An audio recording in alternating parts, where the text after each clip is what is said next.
It is October 7th, and that means that Zombie Go month is beginning.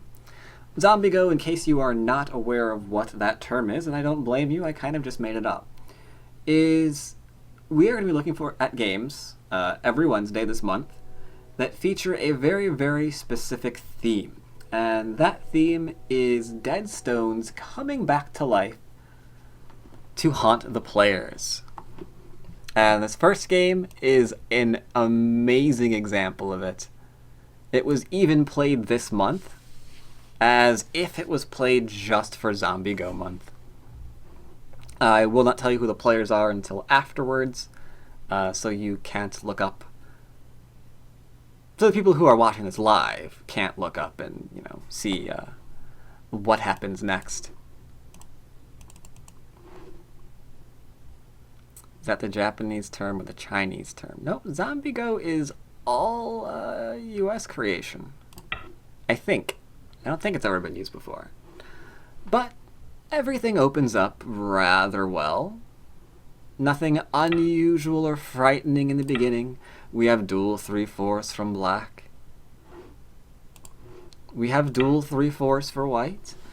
Now, you could say it's slightly unusual in that both players have stones facing their opponent, which, okay, admittedly is a little bit odd, but definitely going to be a bit aggressive as a result. You can expect a little bit of a fighty game. Black prioritizes white stone that's facing him over his stone that's facing his opponent. Understandable there as well. If we enclose, then our opponent will enclose.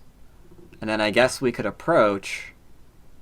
But, your opponent could also approach. And from here, who knows how long we're going to be playing Mirror Go. So he plays here. His opponent could do likewise, but doesn't. And instead backs off with a diagonal. Bit passive, but expected. Usually when you have your 3/4 stone facing your opponent, as we see in this case, then yeah. We're either going to approach typically, so we can start getting aggressive and fighty, or we usually wind up backing off. It's a little bit more unusual to do something like a pincer, because it's easy to, attack and build. And white doesn't usually like that. So, alright, play the diagonal. One unfortunate result of playing the diagonal is that it's regarded nowadays as slow. And because it's slow, we don't have to respond. Because we don't have to respond, we can take a larger move elsewhere. So far, so good. Black uses Sente. We have a bit of a normal orthodox thing going on the right-hand side. Black pincers. Alright. Not the most common move we see. The most common would be the attachment. But black feels like applying a little bit of pressure. That's okay. White attaches. We would never jump out, because if we jump out, we get attached too, and that is not making us happy. You have a question about playing R5 here as black. You mean like, as in literally this move right now? Oh, you mean playing here. After the white Hanes, yes. Yes. You heard that S16 was a thing, but True told me white finished at Joseki then probes. Yeah, it's a thing. There's a lot of things here. You could play here. This is a probe. You play it now rather than later. You can also play something like this nowadays as well. We can't really play it after the Joseki, because if we play it after the Joseki, we might never be able to play it, because the natural inclination is to play R13. Now we have to decide if we want to play here or away. So I think True was slightly mistaken about that.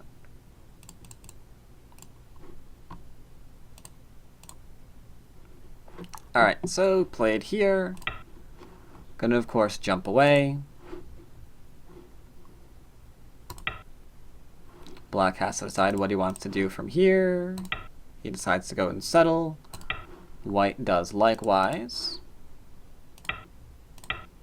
And so far, we have a very, very peaceful game.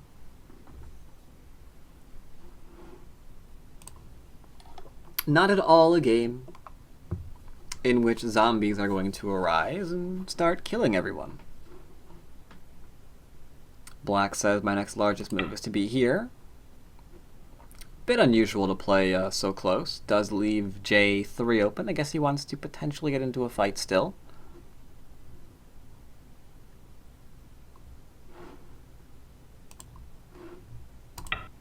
White kicks. Obviously we're going to respond since we were kicked.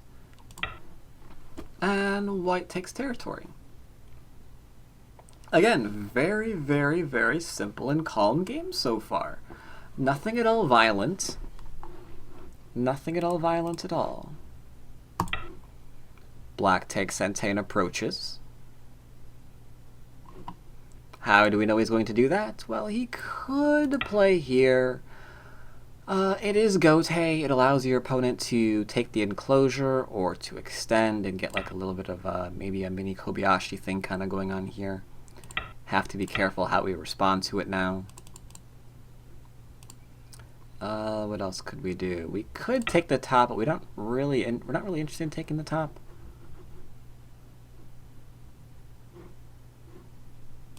Instead, usual opening theory is that we are going to do corners before sides and center, and there is a corner still available. So not surprising that we are going to approach it. Apparently they're very much fans of the tight pincer. However, one thing that's interesting here is Black plays away in a very unusual spot.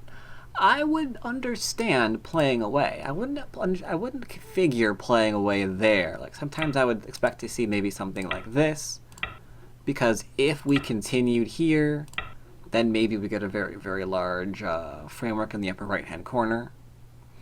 Trouble with this move is there's still the Aji remaining here, and if we get a nice strong attack, these stones are under attack, and I suppose these stones are under attack as well, is the idea there.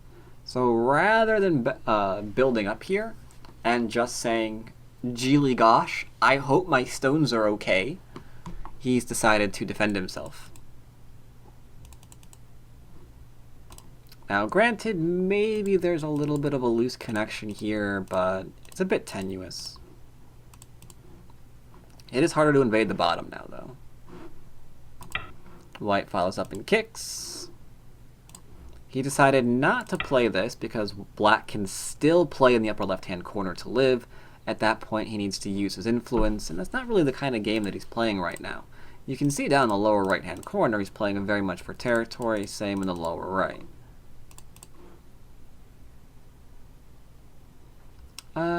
Defending near L4 doesn't leave much room for growth there, Kelly.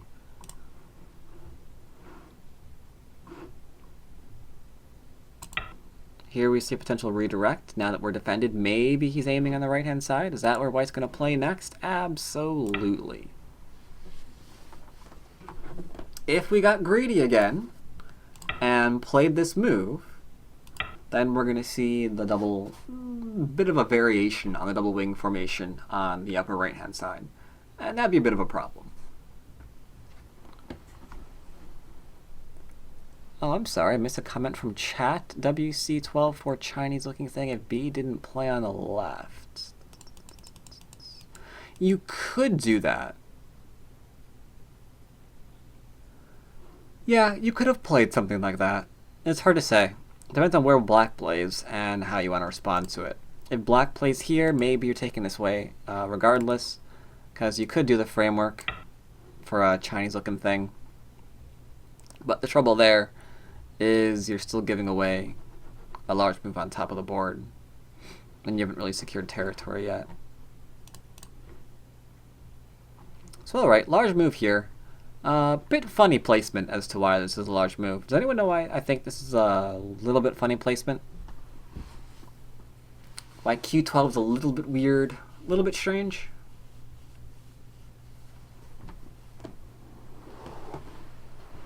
Is there anything at all strange with Q12? Or is it just a great move? Q10 can be pincer, that's true. Can be pincer, that's true, it's true, it's true. Will it be floating? That's certainly a possibility there, GG Petty. It could be floating. What's kind of weird is we usually tell Q players, let's say, when they're reducing, they don't want to just plop a stone in the middle of an area. And yet it seems precisely what White decided to do. Now, the upside to this is we have, let's go ahead and mark these, A, B, and I guess I'll go ahead and say C. All of these are potential moves to ensure that we're going to get a little bit of a base here.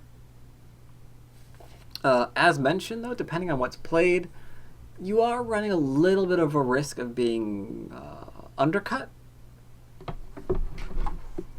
However,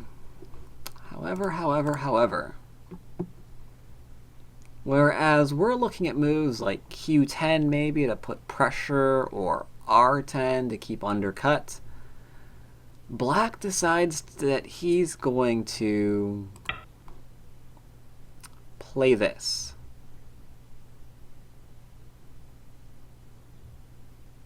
He's going to cap. That's pretty big. That's pretty gutsy.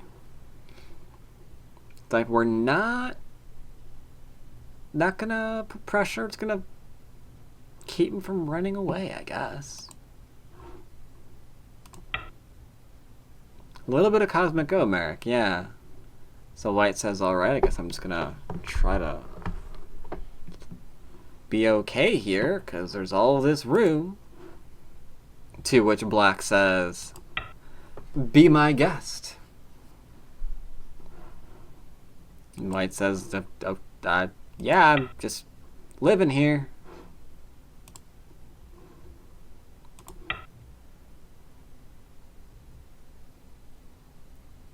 Surround first, then kill. Yeah, but it's still very unusual to see this kind of idea. It's still very, very unusual to see this idea. We rarely just kind of let our opponent get a perfect base. But alright. Black brings his stone out because he has Sente.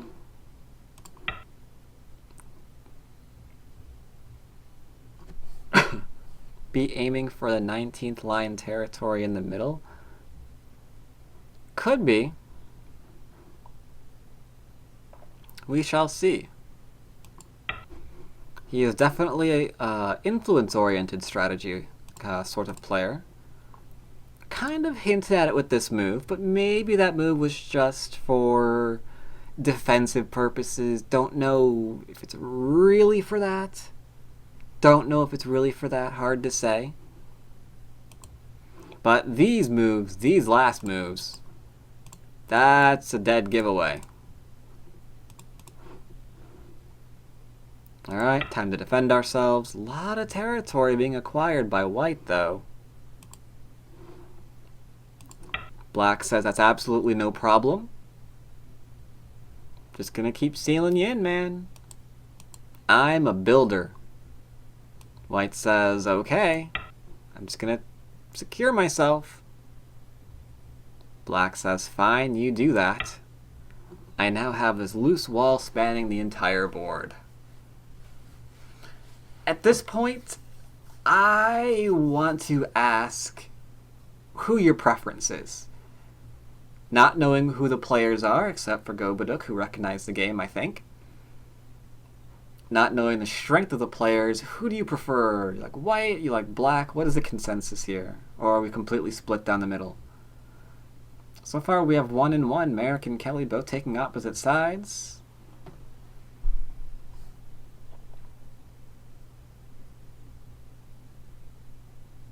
In a couple of seconds here, I'll have chat's opinion as well from Twitch.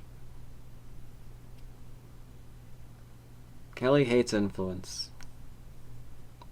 Kelly hates influence, but what Kelly is not telling you is that if I have the right one here, I don't think you hate the Taisha.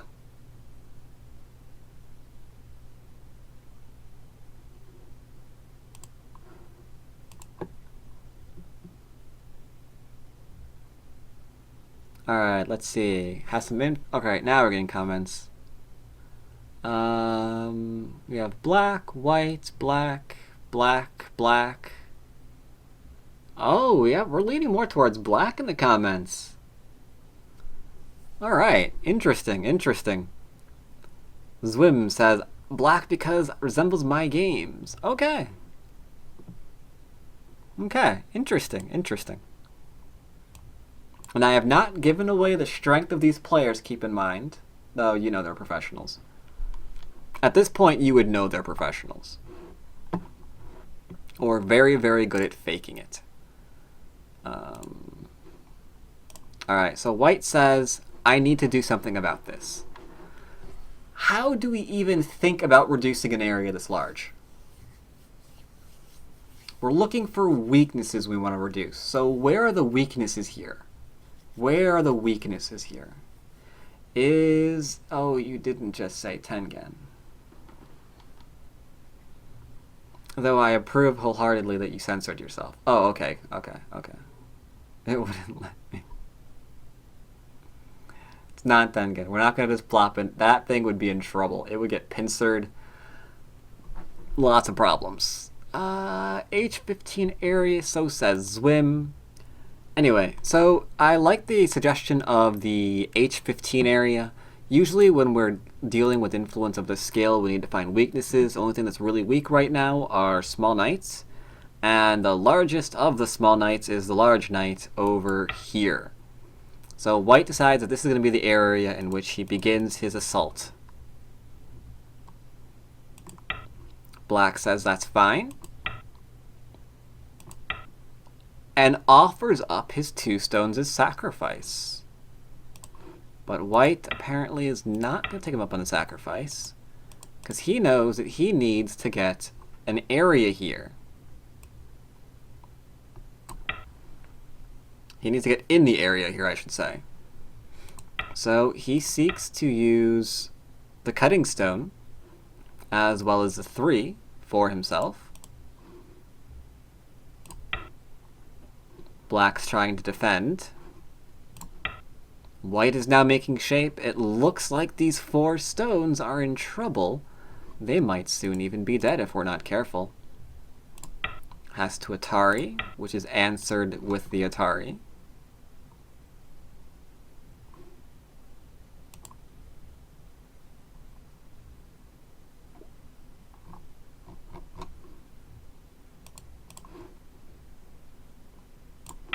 Gonna go ahead and take.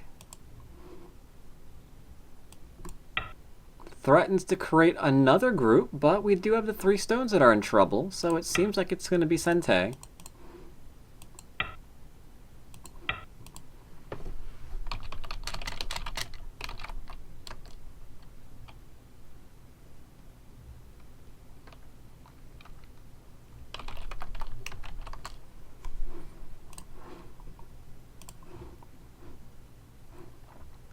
Now, question now is, do we have enough Aji to continue saving these 2 stones?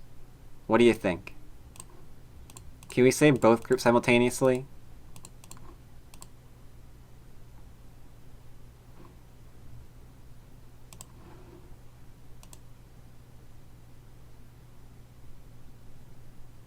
What do you think? Do we have enough Aji? Can we do it? Save everything? What do you think? As a Q player, I can save everything, so says Merrick. That's the spirit. Chat says no, not a good idea. As a double-digit cube player, I could lose everything. Alright, that's good. Alright, so yeah, bad idea. Two groups simultaneously here, not a good idea. So clearly, what we're going to do is we're going to leave. We're going to put pressure on the left-hand side. These these stones, will they die? That is the question. Will they die? Black's struggling a bit. White sacrifices.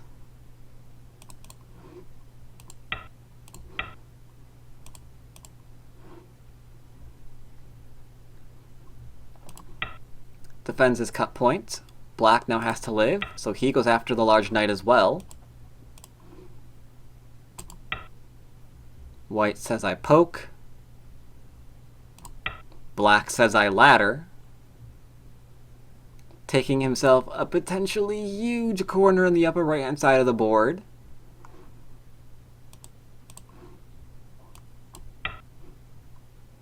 White threatens Black's little shape here. Black threatens to come out or kill off the stones that he just played.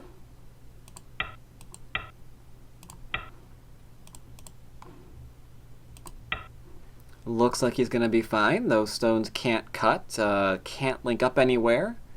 Seems like Black will be fine, so all we can do is just play some endgame here and sacrifice those two stones off.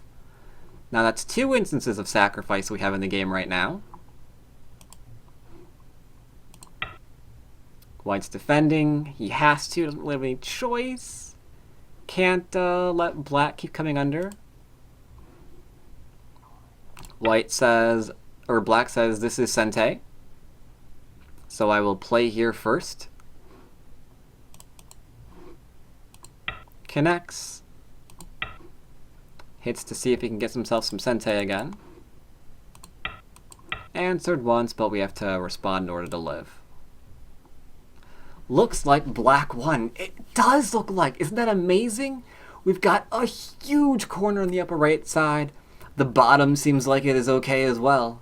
Everything is going perfectly for Black, except that he is playing a game on Halloween.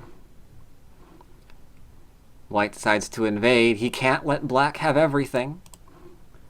Black says, I'm good at attacking from above, so he continues that idea. White tries to squeak his way out. Black threatens his escape before choosing to simply settle. A little bit of cross-cutting here, but it's okay because we're just giving up some stones in the opposite order that I just played them in, but that's fine. In order to link under. His shape is okay. White's shape is not. He needs to defend himself.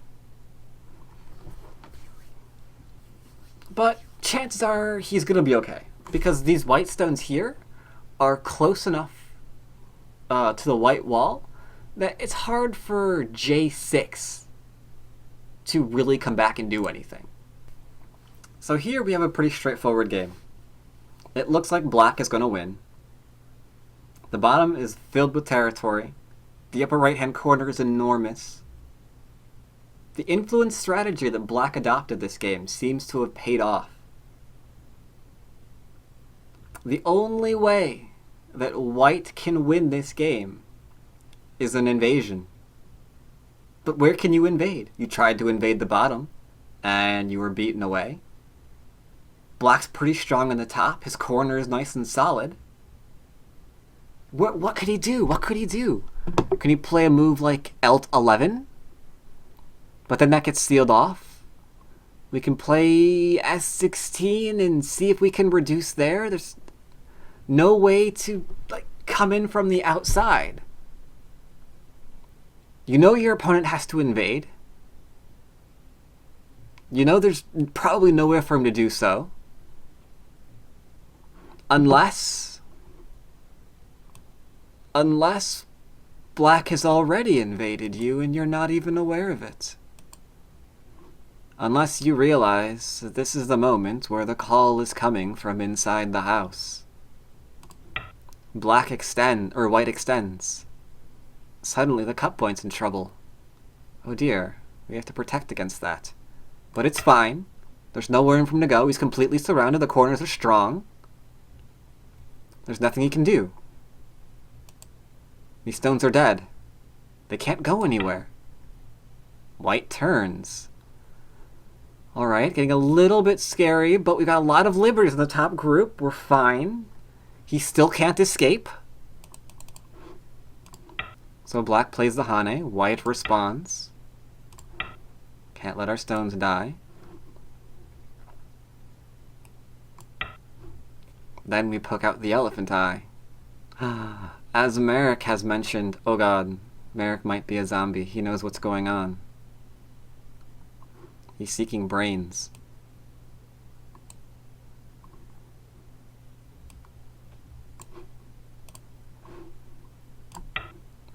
Black says that's fine. I'm just gonna cut this off. If he plays the extension, I can Hane and I can kill it off the middle. Everything will stay dead. Surely, everything will stay dead. White extends. Black blocks, but now there's a cut that's being taken. Oh dear. White says that's fine, or black says that's fine. Everything will die. Everything is dead. Nothing is alive. White extends, threatening to kill off the 2 stones. Black says I don't care. Those stones are mine. They cannot live. Nothing can live. But then white extends. Oh dear. We can't cut. If we cut, we're dead. We have no choice. We have to defend the top. But is white gonna connect? I don't know. Pushes. Plays the Atari. Forcing move. Lovely, lovely shape.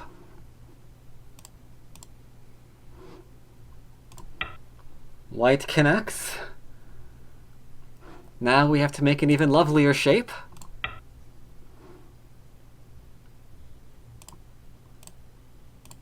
But it's okay. He connected. He connected, but nothing's dead. He's connected, but nothing's dead. It's fine. It's fine. It's fine. Right? It's all okay. It's all okay. Except zombies need brains, and nothing has been killed yet. So white goes after the group. Suddenly the zombies are real, and they are now attacking people. These stones are now in trouble. Black tries to connect. White escapes to surround that which was trying to kill him. Now where can you run? There's white on the left, there's white above. We can't connect because of P16. So white drops down, or black drops down, sorry. We can't let this go. We try to surround it, but we get cut. Black says that's fine, I'll Atari. And threaten to ladder these stones. Now we're fine. Now we're fine, because white has to connect. But we have to connect too, because if we just connect at the triangle, we're in trouble. And if we try to surround, we'll just push through. So we double Hane. Double Hane to kill everything. There we go. That's the ticket. But white kills off the 2 stones. Thinking, okay, now we're fine. Black tries to escape to freedom, but there's one problem with that. The Hane works, because there's still no connection. Oh, sorry, my bad. Not the Hane yet. We play this, because there's no connection. There we go. Yes, we can't play... Yes, that's it. Because N14 needs to be played, but if you play N14, then white can just run straight across. And if you try to block that, there's P16. And if you respond to that, then you're going to get cut again. And you can't respond to that because your stones are going to die all over. Like if you try to play here, you have to remember this. gets horribly killed. So we can't play that way. And if we try to play here, then we're just dead all over again. So these stones are all dead. The zombies came back to life and killed us. White is victorious and black has to resign.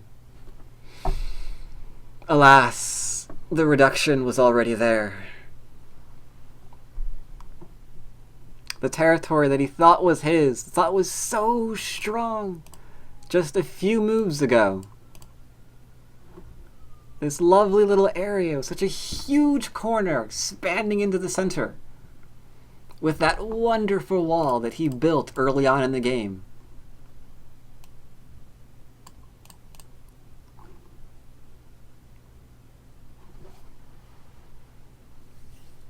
Alas, the dead came back to life and ate you. So sorry, Black. Good game. Good game. So who are these players? These were two professional 9-dans. This was during the Japanese Tengen preliminaries. Between... let's see, let's go ahead and type both these names in chat. No, not Chinese. This is a Japanese game. Believe it or not. I thought the earlier on, the opening would kind of give it away that this is a Japanese game. Thought earlier on. But, yeah. Nice fighting. Nice fighting here in the upper right. Nice fighting in the upper right. The fact that these stones that were supposedly dead came back to life and then completely crushed white, or completely crushed black, was crazy. And there's a whole wall now. It looks really silly. And he found a way to do it all in Sentai. This is really nice. This is a really great sequence. I like this one a lot. And we're going to be looking at games on a similar theme to this one every Wednesday for the rest of this month. So if you like these kind of games, make sure you always tune in on Wednesday at 8 o'clock Eastern, our usual time. Anyway, I hope you enjoyed the game today. Hope you're all having a wonderful October. Beware of zombies in your own games. They are brutal, man. They are brutal. They are hungry this month. They are very, very hungry. And I'll see you all next time. Take care, everyone.